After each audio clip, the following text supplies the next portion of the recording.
The amount, Your Honor, is 320,806,000. Yes, you confirm that. Yes, Your Honor.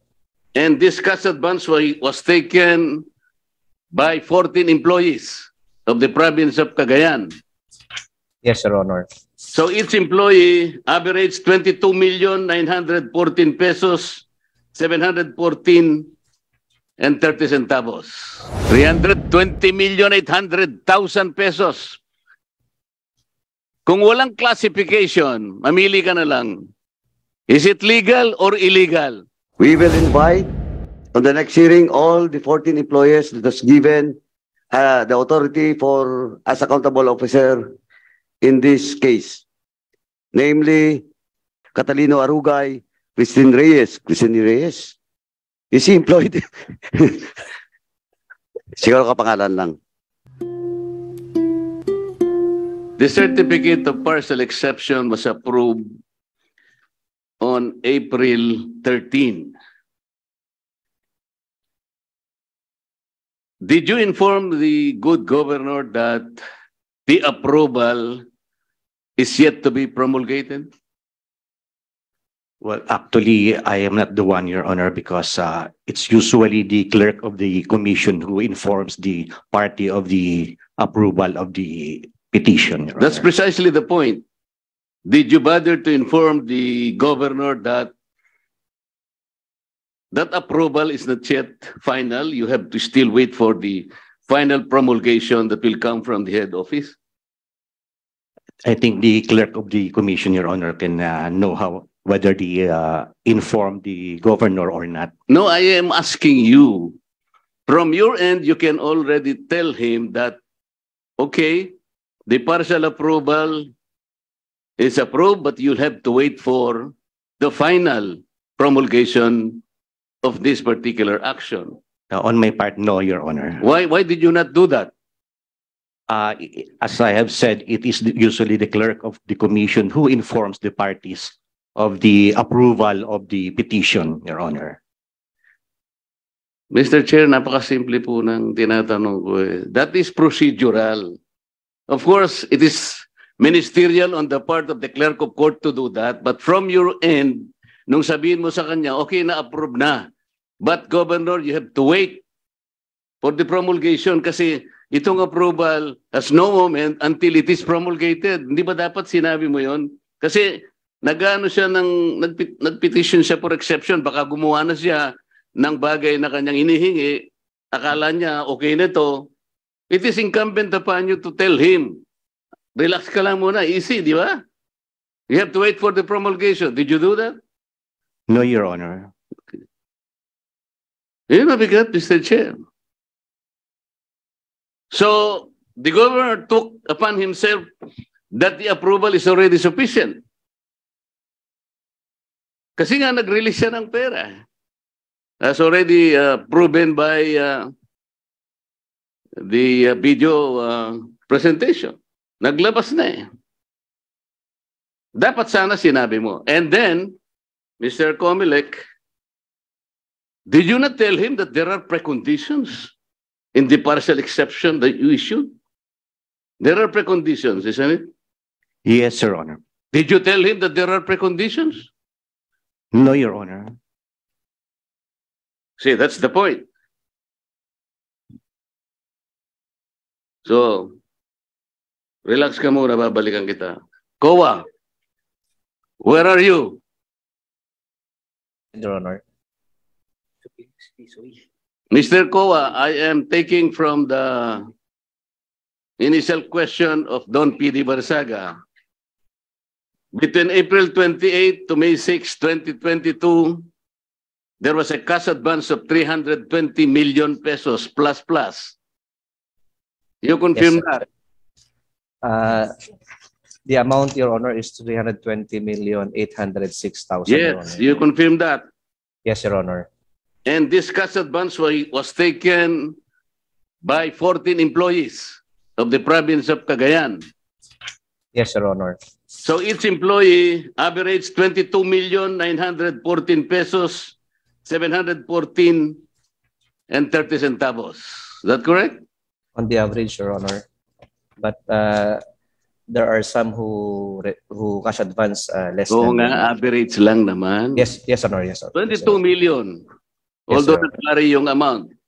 Yes, Your Honor.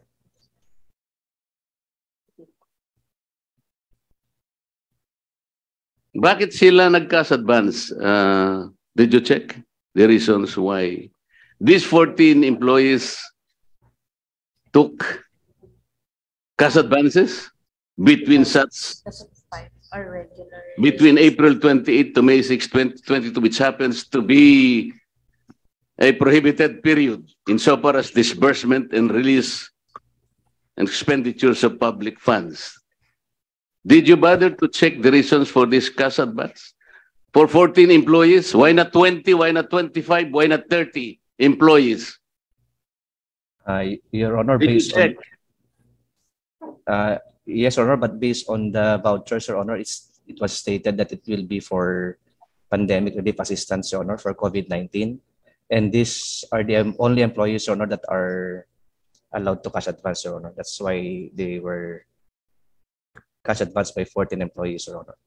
Ang pagtatanong na ito is to be able to determine whether the provincial government of Cagayan complied with the general guidelines on utilization of cash advances in accordance with that COA circular. Did you find out that it is compliant? Yes, Your Honor, and we issued a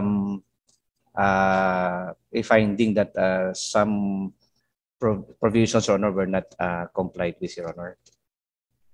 Are you familiar with Section 3.1 of COA Circular 97-002?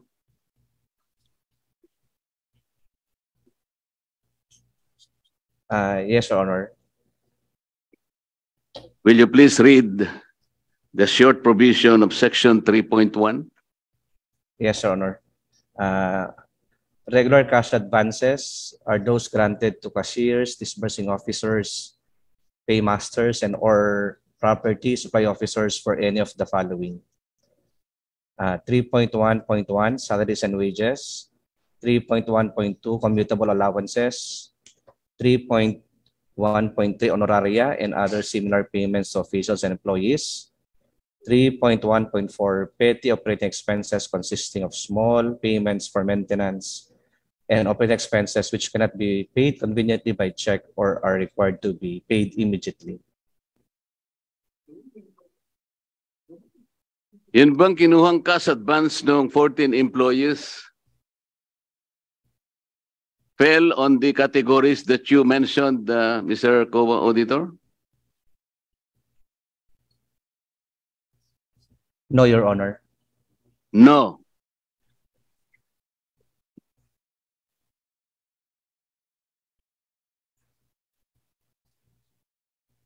So, if those cash advances did not in any way fall under the specific categories listed under this provision of 97-002, what was the legal basis for approving the cash advance?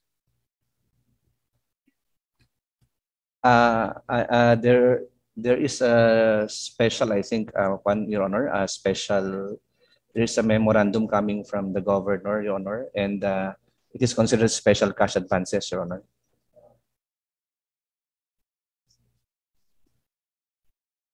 There is also a provision for special cash advance under Section 3.2. Since you are the one who mentioned it, I might as well ask you to read the exacting provision of this section. And later, I will ask you to commit them into memory. Para hindi ka magkamali uli. Opo, Your Honor. Ano Special yung cash. I will read now, Your Honor. Section 3.2, are you telling us that the governor can violate the COA rules? No, Your Honor. No, Your Honor. Well, yeah. We are mentioning special cash advances. Ano-ano yung sinasabing cash advances? Unahan na kita. lahat ng kinuwang cash advances ng 14 employees do not fall under the categories mentioned under this special provision of Section 3.2. Ngayon, kung wala kang mapagbabasihan, under what classification, under COA rules, bumagsak yung 14 cash advances, totaling 320,800,000 pesos. Kung walang classification, mamili ka na lang. Is it legal or illegal?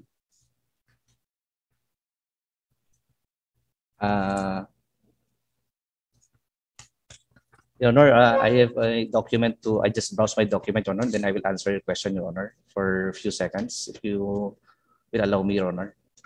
Oh, I give you 2 seconds.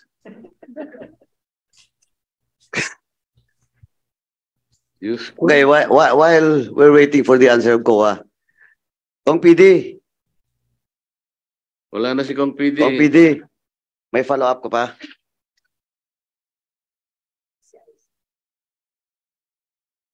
Nawala si Don PD. Anyway, before we proceed, while the COA is still checking the documents,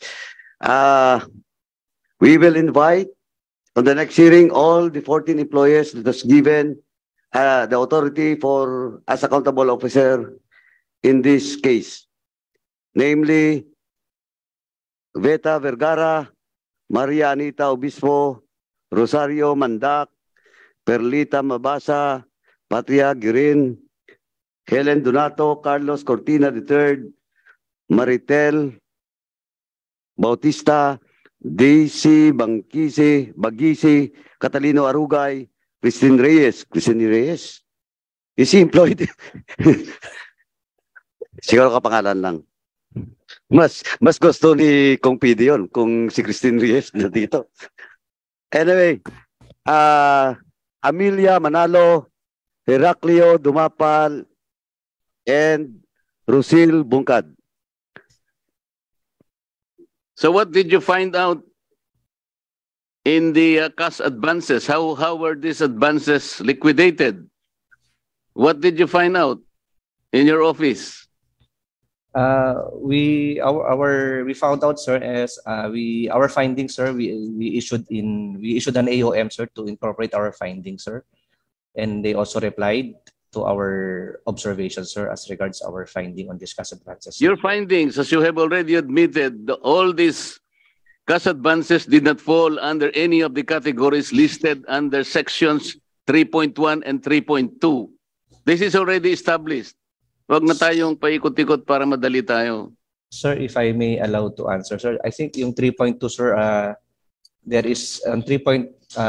It falls under 3.2, sir, 3.2.1 for this cash advances on MOOE, sir, for special cash advances, Your Honor. So what are these MOOEs? So they gave development assistance, Your Honor, to LGUs. They also gave peace and order fund, Your Honor. They also gave special program for assistance to college students, Your Honor, and social welfare development program. During the prohibited period, is that not correct? Yes, Your Honor. Were you not bothered that all these ayudas and assistance, whether to the LG or another entities, were made during the prohibited period, 45 days? Were you not bothered? I was bothered, Your Honor. Mr. Chair, I think we were already able to establish initially that, first of all, the alleged expenditures, releases, and disbursements were made within the prohibited period by the Comelec. And despite the fact that there was a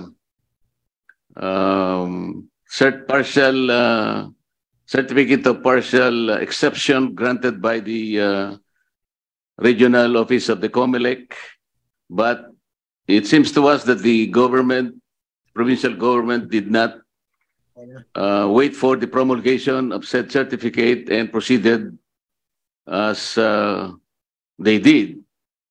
And therefore, I believe these are all illegal and irregular, including the assertion made by the COA auditor earlier that